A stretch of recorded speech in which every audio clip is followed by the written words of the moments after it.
नमस्कार दोस्तों, मैं संदीप द्विवेदी आप लोगों से आज एक बहुत ही अच्छे टॉपिक पे डिस्कस करने वाला हूँ कि देखिए जो सर्दी जुखाम था वो सर्दी जुखाम कैसे एक टाइम चेंज होने के बाद और लोगों के एजुकेशन बढ़ने के साथ साथ कैसे वो सर्दी जुखाम पहले बीमारी बना और ओवर एजुकेटेड होने के बाद वो बीमारी महामारी बना। तो वही आप ये देखें कैसे एजुकेशन हमारे सोच को बदलता है और उस सोच के हिसाब से बीमारियां बदलती हैं। तो अब यह देखिए जो सर्दी जुखाम था जो 2000 के जो सन 2000 के पहले था, जो हम लोगों के पिताजी लोग का उम्र था या बाबा जी लोग का जनरेशन था, उस टाइम पे जो सर्दी जुकाम होता था तो सर्दी जुकाम होने पे कोई पैनिक नहीं होता था, एक नॉर्मल बात होती थी। और सर्दी जुकाम होने के बाद भी आदमी स्कूल कॉलेज अपना काम खेल कूद वो रेगुलर सब चलता रहता था। और अगर कोई बच्चा अगर स्कूल नहीं गया और बोल देगा सर्दी की वजह से नहीं आया तो उसको टीचर पिटाई भी करेगा, क्योंकि उस टाइम पे सर्दी जुकाम को वैल्यूएशन नहीं मिला हुआ था। सर्दी जुकाम की कोई वैल्यू नहीं थी, लोग को पता था कि 3 से 7 दिन में हम ठीक ही होंगे, ठीक है। पर वो लोग तो भी बचा के रखते थे कि भाई जिसको सर्दी हो गई तो अपना रुमाल साथ में रखना है, छींक आती है खांसी आती है तो मुंह के सामने अपना रुमाल रख लेना है ताकि वो हवा में ना जाए, क्योंकि उस लोगों को पता था कि सर्दी एक से आदमी से दूसरे आदमी चली जाती है, तो इसलिए सब ये प्रिकॉशन करते थे।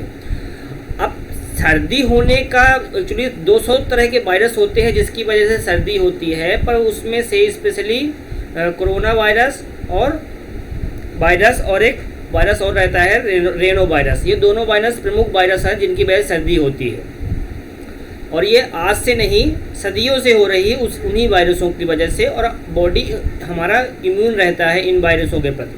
पर क्या होता है कि जैसे आदमी बच्चा पैदा करता है, हर इस पृथ्वी में जन्म लेने वाली हर प्रजाति अपना जनरेशन करती है, वैसा ही वायरस बैक्टीरिया उन्हीं 84 लाख योनि में से एक योनि है, तो वो भी अपना जनरेशन होता है, तो थोड़ा थोड़ा उनका चेंज होता है। तो इसका मतलब ये चेंज होने का मतलब ये नहीं कि बहुत खतरनाक हो जाते हैं, हल्का उनका चेंज होता है पर नाम उनका वही रहता है।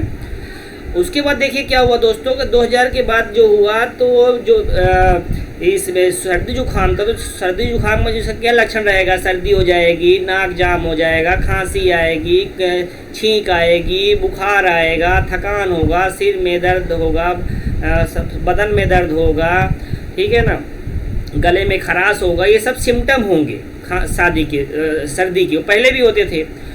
उसके बाद जब ये 2000 के बाद जो हमारा जनरेशन आया जिसको हम बोलते हैं एजुकेटेड जनरेशन, पढ़ा लिखा जनरेशन, एक्चुअली पहले वाला भी पढ़े लिखा जनरेशन ही था, पर पहले हिंदी मीडियम से पढ़ा लिखा था, तो वो क्या था, उसको सर्दी ही समझ मानता था, उसके हिसाब से उस टेंशन नहीं लेता था और उसमें 1 रुपये पैसा नहीं खर्च करता था इसके लिए, और सुरक्षित भी रहता था। बाद का जनरेशन क्या आया कि 70 से 80% इंग्लिश मीडियम के पढ़े हुए स्टूडेंट निकल के आए, क्रिश्चियन जो मिशनरी रहती हैं उनकी स्कूल इंग्लिश मीडियम वाले निकल के आए, तो इन्होंने सर्दी जुकाम में जो एक सिम्टम रहता है फीवर, तो अब क्या हो गया कि इस टाइम पे वो फीवर बीमारी कहला गया, उसका नाम हो गया वायरल फीवर। और जो सर्दी वाले सिम्टम थे और इंक्लूडिंग खुद की सर्दी भी वो अब लक्षण में आ गई, तो अब वायरल फीवर मेन बीमारी हो गई। अब क्या हो गया कि अब वायरल फीवर बीमारी हो गई तो लोग इलाज कराने डॉक्टर के पास जाने लग गए, पैसा खर्च करने लग गए, मेडिसिन खाने लग गए, एंटीबायोटिक ये सब दवाइयाँ, टॉनिक, विटामिन, ठीक है ना। उसके बाद दवाई खाकर भी 10 दिन बाद ठीक भी होते हैं, तो 10 दिन शरीर में दर्द बना रहता है, वीकनेस लगी रहती है, क्योंकि दवाइयों से शरीर टूट चुका होता है। पर पहले क्या होता था, 3 से 7 दिन में ठीक हुए, जिस दिन भी ठीक हो गए उस दिन काम तो भी नहीं बंद करते थे, पर ठीक होने के बाद भी लगता ही नहीं था कि हम बीमार भी पड़े थे।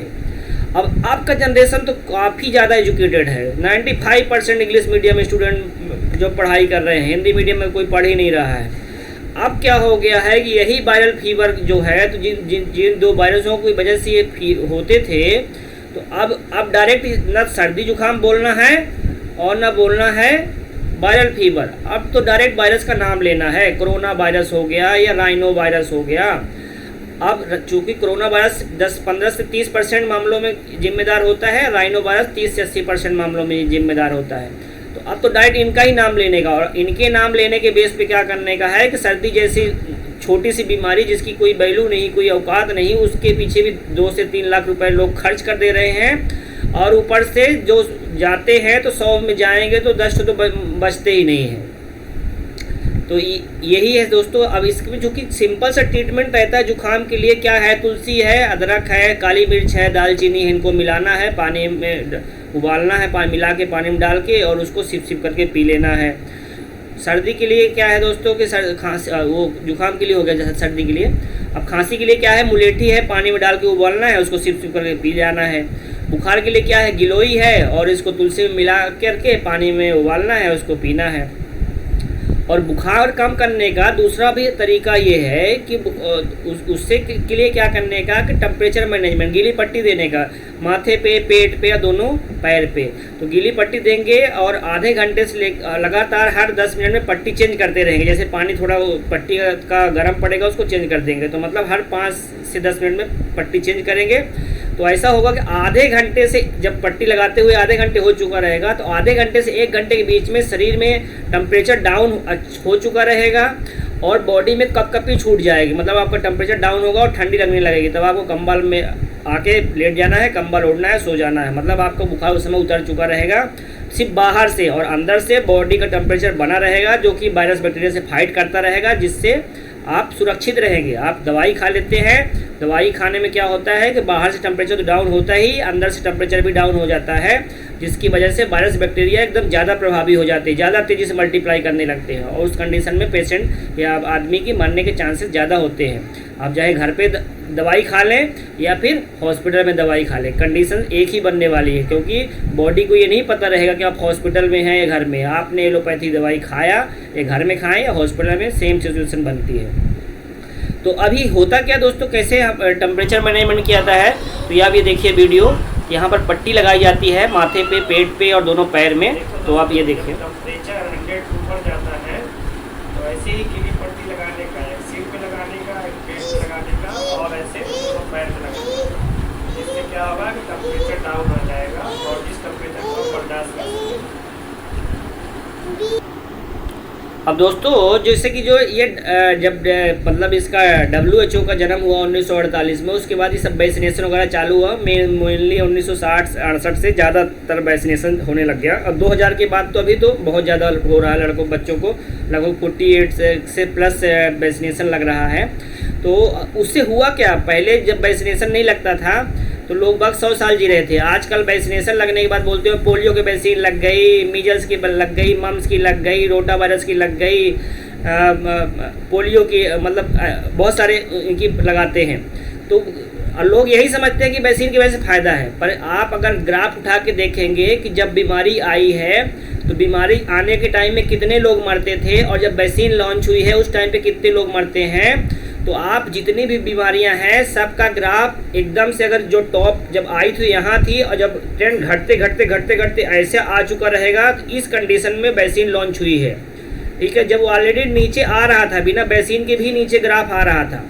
वैक्सीन लॉन्च हुई जब वो एकदम टच करने वाला था, एकदम धरातल पे टच करने वाला था बिना वैक्सीन के, उस टाइम पे वैक्सीन लॉन्च किया और वो सारा क्रेडिट वैक्सीन को दे दिया। पर उल्टा हो क्या रहा है कि जैसे पोलियो का ही केस पकड़ लीजिए, बोलते हैं पोलियो की वैक्सीन की वजह से पोलियो ख़त्म हो गया, जबकि ऐसा एक्चुअल नहीं है, बल्कि पोलियो की दवाई की वजह से हर साल 50,000 बच्चों को लकवा मार जाता है, पैर उनका काम ही नहीं करता। अब बात ये रहती है, अब उसको पोलियो नाम नहीं दिया जाता, नाम क्या दिया जाता है, एक्यूट पैरालिसिस, एक्यूट फेलिसिस पैरालिसिस, मतलब कि ये जनरली लोग समझ नहीं पाएंगे। पर आप जब डाटा निकाल के देखेंगे इनका मेडिकल का, तो यहाँ आपको 50,000 बच्चे हर साल मिलेंगे जो कि पोलियो की दवा खाने की वजह से अपाहिज हो जाते हैं। ये किसी को पता ही नहीं रहता है कि कोई भी वैक्सीन कोई प्रभावी होती नहीं है, ये ज़बरदस्ती दिखाने वाली बात होती है।